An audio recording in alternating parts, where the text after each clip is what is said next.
I'm Elizabeth at Literary Princess. If you are new here, welcome. I have a PhD in English literature with a focus on Victorian women novelists, and as you might expect, I love to read. Today I have an installment in my 18th century novel project for you. I know, another one, right on the tail of the last one, because this one was short. Today we will be looking at Mary, a fiction by Mary Wollstonecraft from 1788, which I have here in a bind-up along with her unfinished book Maria, or The Wrongs of Women, and her daughter Mary Shelley's Matilda. There will be spoilers, so if you do not want to know what happens in Mary, a fiction, you should leave now. I will begin with a brief history and summary before moving into major themes and then my thoughts on it as a book. Let's jump in. Mary Wollstonecraft was born on April 27th, 1759. She died on September 10th, 1797 at the age of 38 after complications in childbirth. We'll talk more about that child in a second.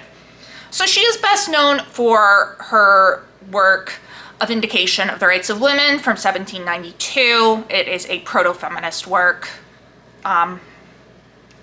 arguing for the rights of women and really better education for women and against the way that marriage was in England at the time. She led a very scandalous life. She had many affairs, including one with Gilbert Imlay that led to her illegitimate daughter Fanny being born. She tried to commit suicide twice due to Imlay eventually rejecting her and moving on to another woman. She attempted an overdose of laudanum and then tried to drown herself. Yikes. She eventually then began an affair with William Godwin, who was a very controversial philosopher and writer, but they got married despite both being against marriage when she became pregnant. They had their daughter. Wollstonecraft died about 10 days after, and their daughter, Mary Godwin, grew up to be Mary Shelley, who wrote Frankenstein. Oh, Mary, a fiction. This was written while Wollstonecraft was working as a governess for a wealthy family. She did not like it at all. It is semi-autobiographical. Mary of the title is incredibly similar to Wollstonecraft herself.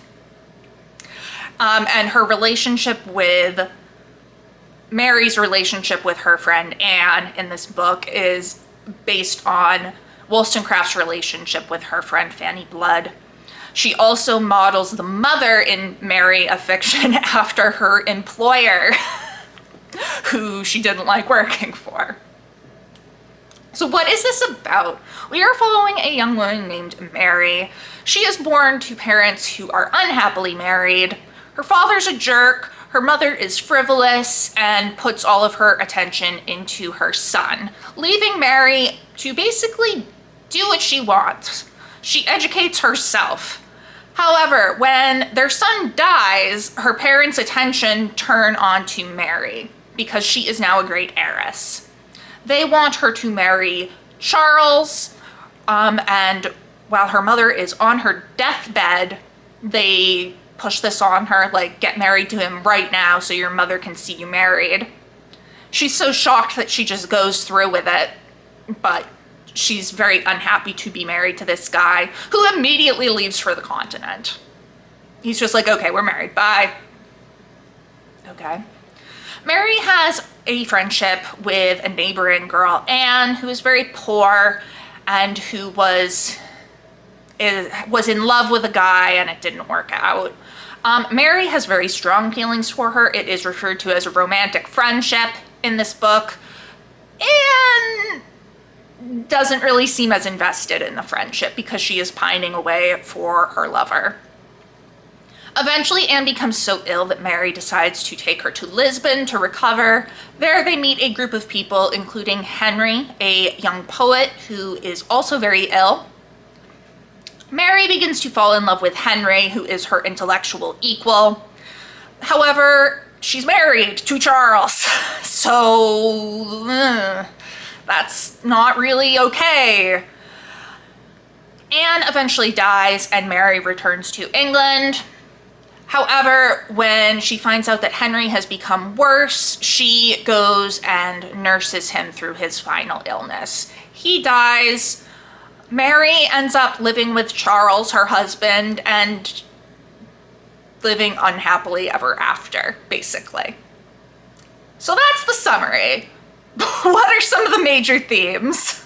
So the first major theme is that of sensibility. This is considered a sentimental novel, although it is also critiquing the sentimental novel while still like falling into the same faults. So sensibility is basically this like really giving into one's emotions, and actions are based on those emotions rather than on reason. So our main character, Mary, is incredibly emotional, incredibly driven by her feelings. So Wollstonecraft describes Mary and her feelings, and regarding first her mother's sickness. Her sickness called forth all Mary's tenderness and exercised her compassion so continually that it became more than a match for self-love, and was the governing propensity of her heart through life. She was violent in her temper, but she saw her father's faults and would weep when obliged to compare his temper and her own. She did more. Artless prayers rose to heaven for pardon when she was conscious of having erred, and her contrition was so exceedingly painful that she watched diligently for first moments of anger and impatience to save herself this cruel remorse. Sublime ideas filled her young mind, always connected with devotional sentiments. Extemporary effusions of gratitude and rhapsodies of praise would burst often from her when she listened to the birds or pursued the deer. She would gaze on the moon and ramble through the gloomy path, observing the various shapes of the clouds assumed, and listen to the sea that was not far distant. The wandering spirits, which she imagined inhabited every part of nature, were her constant friends and confidants. She began to consider the first great cause, formed just notions of her attributes, and, in particular, dwelt on his wisdom and goodness. Could she have loved her father or mother, had they returned her affection, she would not so soon, perhaps, have sought out a new world. Her sensibility prompted her to search for an object to love. She has these very big feelings, and there's nothing in her life that she can really put them onto. Her parents don't care about her. She has no friends at this point. So she's just has all these emotions and feelings and nothing to do with them. This is when she meets Anne, who she then pours all of her love into. This isn't necessarily portrayed as a good thing. For example, at one point, Wollstonecraft writes, "She forgot that happiness was not to be found on earth, and built a terrestrial paradise liable to be destroyed by the first serious thought. When she reasoned, she became inexpressibly sad. To render life bearable, she gave way to fancy. This was madness." So sensibility is not always the best thing. However, she also does argue in favor of it. Sensibility is the most exquisite feeling on which the human soul is susceptible. When it pervades us, we feel happy, and could it last unmixed, we might form some conjecture of the bliss of those paradisical days when the obedient passions were under the dominion of reason, and impulses of the heart did not need correction. Sensibility is indeed the foundation of all our happiness, but these raptures are unknown to the depraved sensualist, who is only moved by what strikes his gross sense. The delicate embellishments of nature escape his notice, as do the gentle and interesting affections, but it is only to be felt, it escapes discussion. So while sensibility is this great thing, it is also often misused because it is not tied to reason. While Wollstonecraft is critiquing it, I would say that mostly Mary does give in to her sensibility too much, as we saw with that passage about her building up this kind of paradise in her mind that would fall apart with a single thought. At one point toward the end of the book, Mary is thinking, I could be happy listening to him, Henry, soothing his cares. Would he not smile upon me, call me his own Mary? I am not his, she said with fierceness. I am a wretch, and she heaved a sigh that almost broke her heart, while the big tears rolled down her burning cheeks. But still her exercised mind, accustomed to think, began to observe its operation, though the barrier of reason was almost carried away, and all faculties not restrained by her were running into confusion. Wherefore am I made thus? Vain are my efforts. I cannot live without loving, and love leads to madness. So it's this constant war between Mary's sensibility and her own reason, because reason and genius and education are another big theme of this book. So Mary is basically left to do whatever. She is not brought into society as a young girl. Her mother has no interest in her, and therefore the faults of her mother do not get passed to her. So her mother is described. She read all the sentimental novels, dwelt on the love scenes, and had she thought while she read, her mind would have been contaminated. So, not much education there. So we also see this with some other women that Mary meets while in Lisbon. Wollstonecraft writes, their minds were shackled with a set of notions concerning propriety, the fitness of things for the world's eye, trammels which always hamper weak people. What will the world say was the first thing that was thought of when they intended to do anything they had not done before. Or what would the Countess do on such an occasion? And when this question was answered, the right or wrong was discovered without the trouble of their having any idea of the matter in their own heads. This same Countess was a fine planet, and the satellites observed a most harmonic dance around her.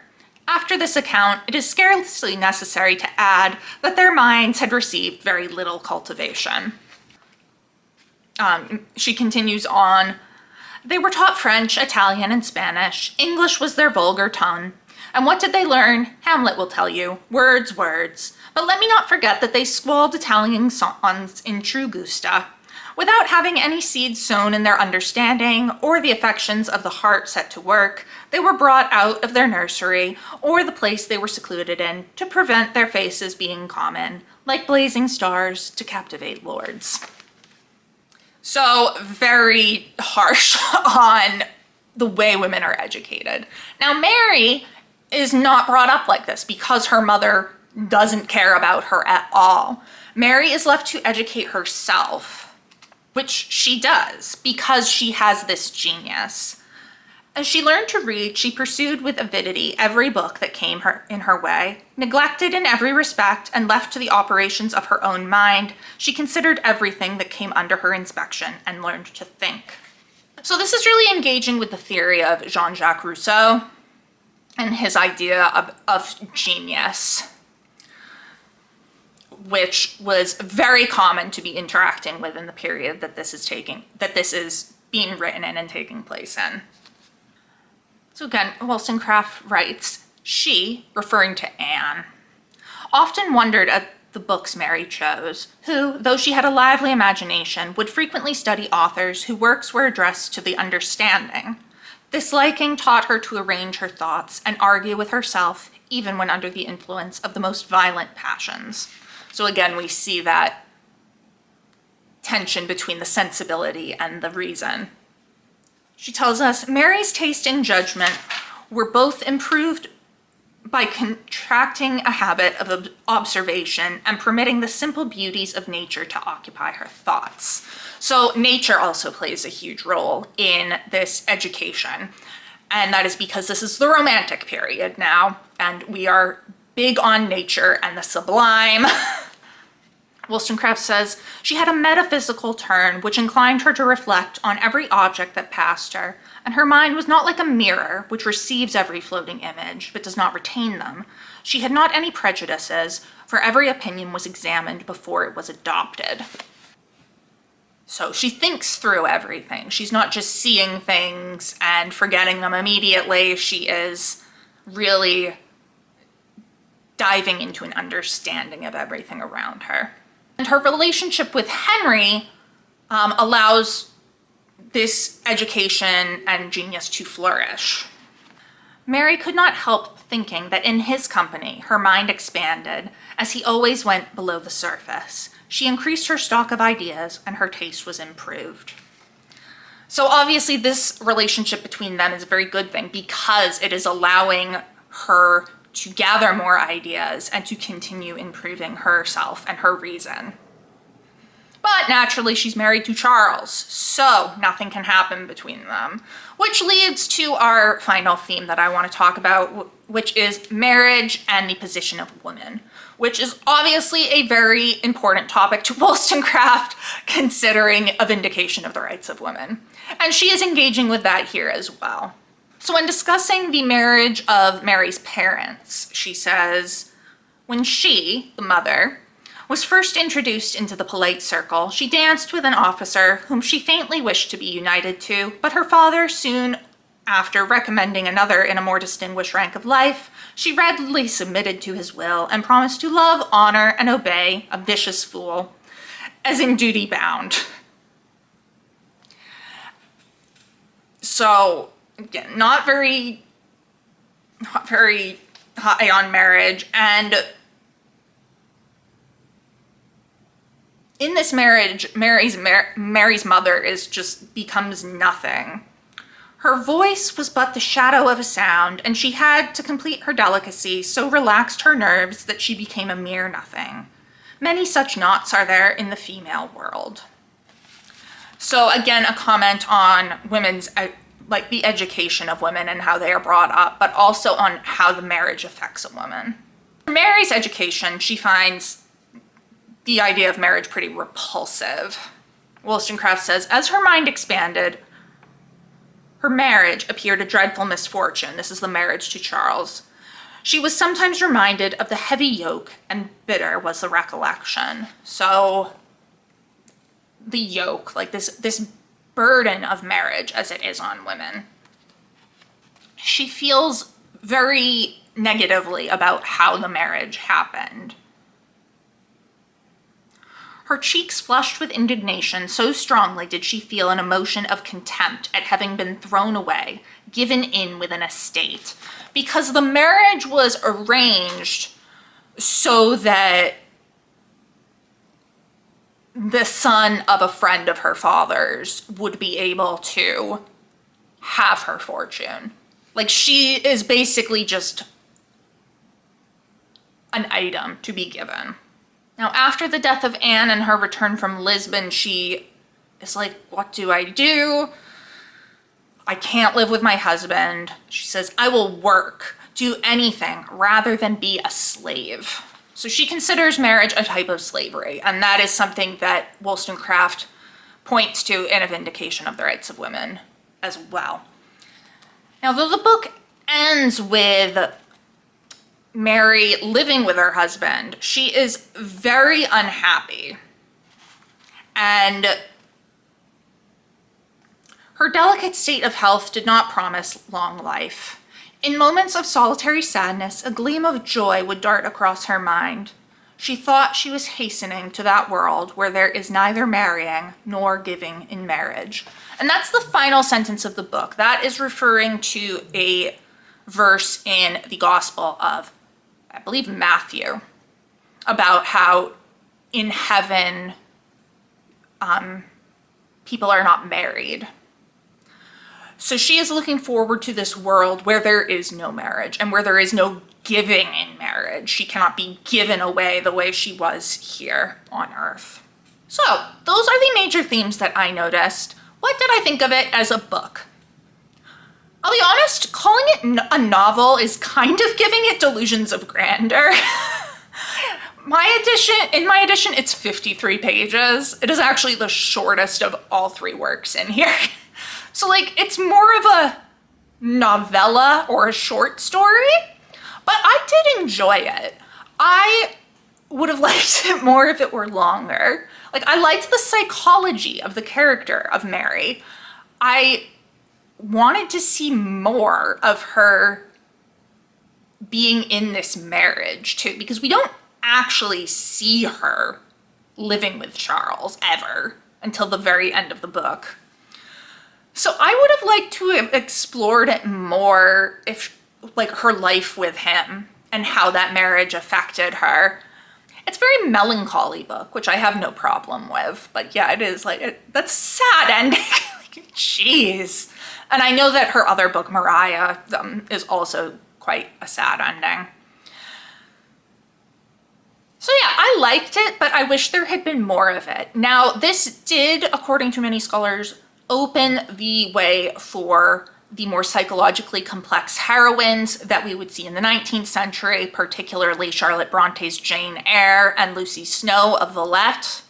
So Wollstonecraft is very much considered a precursor to that, which I think is fascinating, and I do agree with. Yeah, I wish it had been longer, because it just, I don't know, it's so short. It's so short, I just wanted more from it. So I ultimately gave it 3.5 stars because I did like it. I liked Wollstonecraft's writing. I liked the character of Mary. I just wanted more. So that is Mary, a fiction. Let me know down in the comments. Have you read this? What did you think of it? Do you agree with me? Disagree with me?